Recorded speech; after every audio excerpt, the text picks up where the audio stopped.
భాష్య విద్యా సంస్థల్లో విద్యార్థులు గల క్రికెట్ క్రీడా ప్రావీణ్యాలను వెలికితీసేందుకు భాష్యం ప్రీమియర్ లీగ్ పేరిట క్రికెట్ టోర్నమెంట్ ను నిర్వహిస్తున్నట్లు కాకినాడ జోనల్ ఇన్ఛార్జ్ గోవిందరాజు తెలిపారు. రామేశ్వరం గ్రామంలో గల క్రికెట్ గ్రౌండ్ లో భాష్యం క్రికెట్ ప్రీమియర్ లీగ్ టోర్నమెంట్ ప్రారంభోత్సవ కార్యక్రమం ఘనంగా జరిగింది.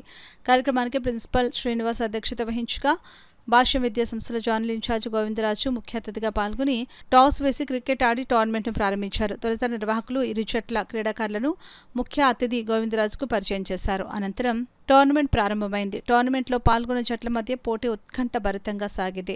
కార్యక్రమంలో Bhashyam zonal principal Ramakrishna, Kakinada zone school principals, పీఈటీలు, విద్యార్థులు పాల్గొన్నారు.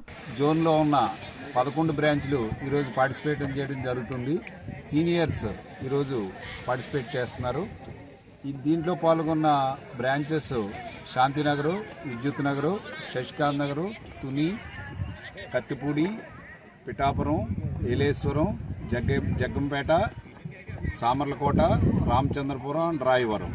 ఇవి జోన్ లెవెల్లో జరుగుతున్న మ్యాచ్లు.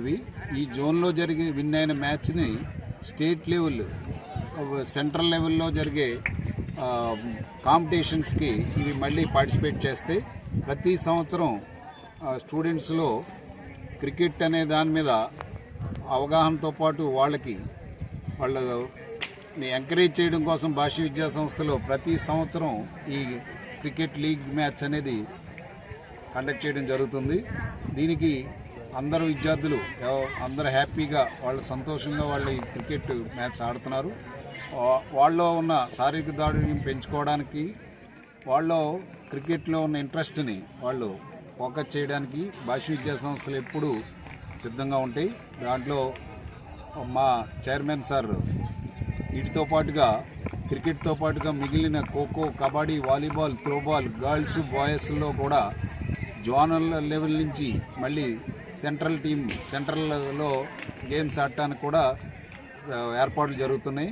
ఈ మ్యాచ్లన్నీ కూడా రేపు డిసెంబర్లో గర్ల్స్కి, బాయ్స్కి సెపరేట్గా టీమ్స్ పార్టిసిపేట్ చేయడం జరుగుతుంది. పాల్గొన్న విద్యార్థులందరికీ మేము శుభాకాంక్షలు తెలియజేస్తున్నాం. ఎంకరేజ్ చేస్తున్న తల్లిదండ్రులందరికీ ధన్యవాదాలు తెలియజేస్తున్నాం.